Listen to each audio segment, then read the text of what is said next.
ప్రార్థనా స్థలాల చట్టంపై దేశ సర్వోన్నత న్యాయస్థానం కీలక ఆదేశాలు జారీ చేసింది. తాము తదుపరి ఉత్తర్వులు ఇచ్చే వరకు దేశంలోని ఏ న్యాయస్థానం కూడా ప్లేసెస్ ఆఫ్ వర్షిప్ యాక్టుకు సంబంధించి కొత్త లిటిగేషన్లు స్వీకరించకూడదని సుప్రీంకోర్టు ఆజ్ఞాపించింది. అంతేకాదు సర్వేలు కూడా చేపట్టకూడదని, ఇప్పటికే ఉన్న కేసులకు సంబంధించి ఎలాంటి మధ్యంతర ఉత్తర్వులు జారీ చేయరాదని చెప్పింది. ఈ అంశంపై కేంద్రం వైఖరి లేకుండా నిర్ణయం తీసుకోలేమని ఆదేశాల్లో పేర్కొంది. 4 వారాల్లోగా సమాధానం చెప్పాలంటూ కేంద్ర ప్రభుత్వాన్ని ఆదేశించింది. సుప్రీం తాజా ఆదేశాలతో కాశీలోని జ్ఞానవాపి, మధురలోని షాహీ ఈద్గా మసీదు సహా దేశవ్యాప్తంగా 10 మసీదుల్లో సర్వే నిర్వహించాలంటూ దాఖలైన 18 పిటిషన్లు విచారణ తాత్కాలికంగా నిలిచిపోయింది. ఈ నేపథ్యంలో ప్రార్థనా స్థలాల చట్టం దేశవ్యాప్తంగా మరోసారి చర్చనీయాంశంగా మారింది. అసలు ప్రార్థనా స్థలాల చట్టంలో ఏముంది? తాజా సుప్రీంకోర్టు తీర్పుతో దేశంలో రాజకీయ, సామాజిక పరిణామాలు ఎలాంటి మలుపు తీసుకోబోతున్నాయి అనే విషయాలు తెలుసుకుందాం. అంతకంటే ముందు నేషనలిస్ట్ హబ్ ప్రతిష్టాత్మకంగా తీసుకొచ్చిన NH ప్రైమ్ ఓటీటీని ఇప్పుడే సబ్స్క్రైబ్ చేసుకోండి. www.nhprime.in కు లాగిన్ అయ్యి వెంటనే మెంబర్షిప్ పొందండి. జాతీయవాద జర్నలిజాన్ని ప్రోత్సహించండి. 1990 జూన్ 21న పివి నరసింహారావు ప్రధానిగా బాధ్యతలు చేపట్టే నాటికి దేశవ్యాప్తంగా అయోధ్య, బాబ్రీ మసీదు వివాదం రగులుతోంది.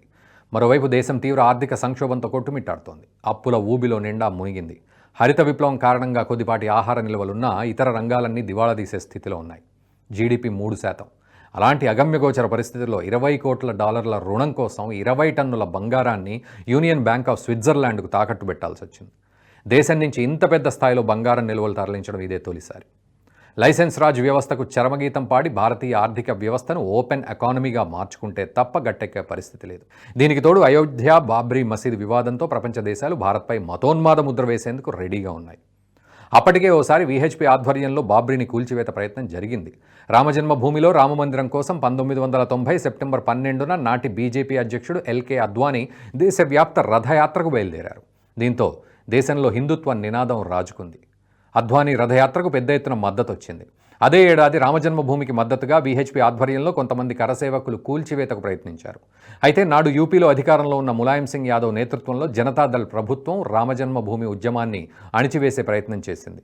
బాబ్రీ కూల్చివేతకు ప్రయత్నించిన కరసేవకులపై 1990 అక్టోబర్ 30న కాల్పులు జరిపించింది.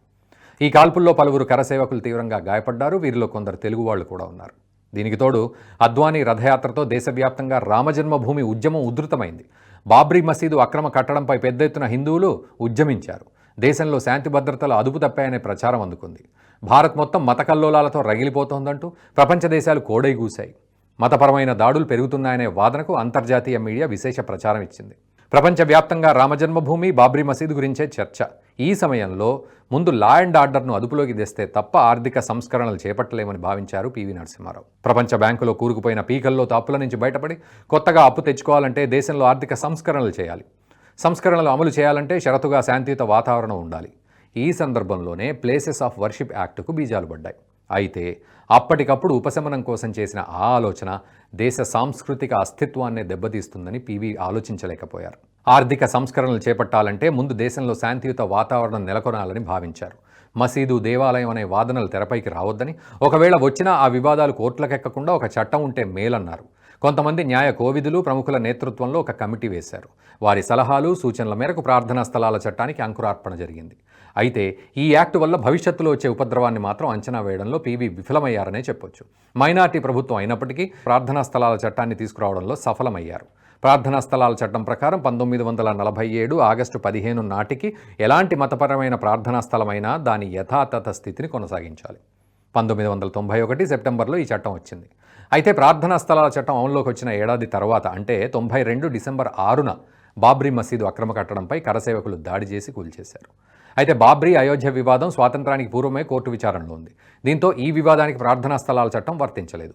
ఈ విషయం అటుంచితే 1990లో బాబ్రీపై తొలి దాడి తర్వాత ప్రార్థనా స్థలాల చట్టం చర్చకొచ్చింది. అయితే అయోధ్య, బాబ్రీ వివాదం తప్ప మిగతా ఆక్రమిత దేవాలయాల విషయంలో 2 దశాబ్దాల వరకు ఎలాంటి చర్చ లేకుండా పోయింది. అయితే ప్రార్థనా స్థలాల చట్టం ఎంత ప్రమాదకరమో అన్న చర్చ 2014లో మోదీ ప్రధానిగా పగ్గాలు చేపట్టిన తర్వాతే మొదలైంది. ఆలయాల పునరుజ్జీవనం అనే నినాదంతో ప్రార్థనా స్థలాల చట్టంపై మళ్లీ చర్చ మొదలైంది. అయోధ్య, కాశీ, మధుర వివాదాల నేపథ్యంలో ప్లేసెస్ ఆఫ్ వర్షిప్ యాక్ట్పై తిరిగి చర్చనీయాంశంగా మారింది. తాజాగా యూపీలోని సంభల్ ఘటన తర్వాత ఈ యాక్ట్పై చర్చ మరింత పెరిగింది. సంభల్ మసీదు స్థానంలో హరిహర ఆలయం ఉండేదని హిందూ పక్షం కోర్టులో పిటిషన్ వేసింది. ఈ నేపథ్యంలో కోర్టు ఏఎస్ఐ సర్వేకు అనుమతి ఇచ్చింది. ఆ తర్వాత అక్కడ హింస చెలరేగింది. 5 మృత్యువాత పడ్డారు. ఈ హింసాకాండలో కొందరు పోలీసులు, స్థానికులు గాయపడ్డారు. అజ్మీర్ షరీఫ్ దర్గాను మహాదేవుని ఆలయంగా అభివర్ణించడంతో చెలరేగిన వివాదం ఇంకా ముగియనే లేదు. ఈ అంశం కూడా కోర్టులో ఉంది. హిందువులు భావిస్తున్నట్టు తాజాగా సంభల్లో పురాతన శివాలయం బయటపడింది. స్థానికంగా విద్యుత్ చౌర్యం జరుగుతున్న విషయాన్ని గుర్తించిన అధికారులు అక్కడ సెర్చ్ ఆపరేషన్ నిర్వహిస్తుండగా ఈ దేవాలయం ఆనవాళ్లు వెలుగు చూశాయి. 1978 వరకు ఈ దేవాలయంలో పూజలు జరిగేవి, కానీ ఆ తర్వాత మూతపడింది. దేవాలయం చుట్టూ ఆక్రమణలు జరిగాయి. దీనికి సంబంధించిన సమాచారం అధికారిక రికార్డుల్లో ఉంది. ఈ సమాచారాన్ని బట్టి అధికారులు అక్కడ సెర్చ్ ఆపరేషన్ చేయగా ఈ దేవాలయం బయటపడింది. దీంతో స్థానికంగా ఉన్న హిందువులు ఈ దేవాలయాన్ని శుభ్రం చేసి పూజలు చేశారు. ఈ దేవాలయం మూతపడడానికి కొన్ని కారణాలున్నాయని స్థానికులు అంటారు. 1978లో 15 నుంచి 20 కుటుంబాలు ఈ ప్రాంతాన్ని వదిలి వెళ్లిపోయాయని, వారిలో దేవాలయ పూజారి కూడా ఉన్నారంటారు. పూజారి వెళ్లిపోయినప్పటి నుంచి దేవాలయం మూతపడింది. ఇటీవలి కాలంలో సంభల్ చుట్టూ జరిగిన ఈ వివాదాలు ఉదాహరణ మాత్రమే. దీనికి ముందు మధురలోని జ్ఞానవాపి మసీదు, శ్రీకృష్ణ జన్మభూమి, షాహీ ఈద్గా మసీదు వివాదాలు, ఇంకా ఈ తరహాలోని హై ప్రొఫైల్ కేసులు ఉన్నాయి. ఈ వివాదాలు 1991 నాటి ప్రార్థనా స్థలాల చట్టంతో ముడిపడి ఉన్నాయి. ఇక సంభల్లో ఆర్కియలాజికల్ సర్వేకు అనుమతించడం, ఆ తర్వాత గొడవలు జరగడం, కోర్టుల్లో కేసులు దాఖలు కావడం, తాజాగా సుప్రీంకోర్టు దీన్ని సీరియస్గా పరిగణలోకి తీసుకోవడం. 4 వారాల్లోగా ఈ చట్టంపై వివరణ ఇవ్వాలంటూ కేంద్ర ప్రభుత్వాన్ని ఆదేశించింది. ఈ నేపథ్యంలో ప్రార్థనా స్థలాల చట్టాన్ని మోదీ ప్రభుత్వం రద్దు చేయబోతోందా? ఒకవేళ రద్దు చేస్తే ఎలాంటి పరిణామాలుంటాయి అనేది ఆసక్తికరంగా మారింది. ఎందుకంటే పార్లమెంటు చేసిన చట్టాన్ని సుప్రీంకోర్టు రద్దు చేయదు. చట్టాన్ని సవరించడమైనా రద్దు చేయడమైనా చట్టసభల పరిధిలోనే ఉంది. కాకపోతే సవరణకు సంబంధించి సుప్రీంకోర్టు సూచనలు మాత్రం చేయగలదు. చట్టంపై పార్లమెంటు ఉభయ సభల్లో చర్చ జరిగి చట్ట సవరణ చేస్తే దానిపై సుప్రీంకోర్టు తిరిగి తీర్పు ఇచ్చే అవకాశం ఉంటుంది. అందుకే దేశవ్యాప్తంగా మసీదు, దేవాలయం వివాదాలకు సంబంధించి కొత్త సర్వేలకు అనుమతులు రద్దు చేసింది.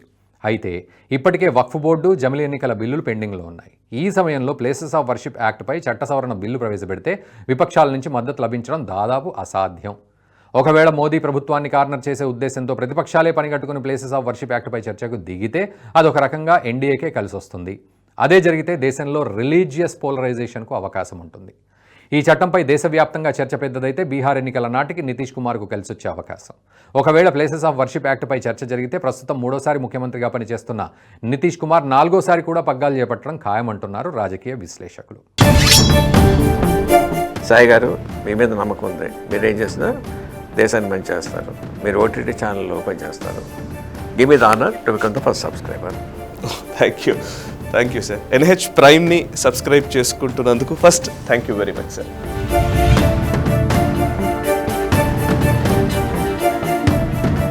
ఈ వీడియో మీకు నచ్చినట్టయితే లైక్ చేయండి, 10 మందికి షేర్ చేయండి. అలాగే కామెంట్ల రూపంలో మీ అభిప్రాయాలను మాతో పంచుకోండి. Nationalist hub group of channels ను సబ్స్క్రైబ్ చేసుకుని తెలుగునాట జాతీయవాద జర్నలిజాన్ని ప్రోత్సహించండి. ఈ వీడియో కింద ఉన్న బెల్ ఐకాన్ పై క్లిక్ చేయడం మర్చిపోవద్దు.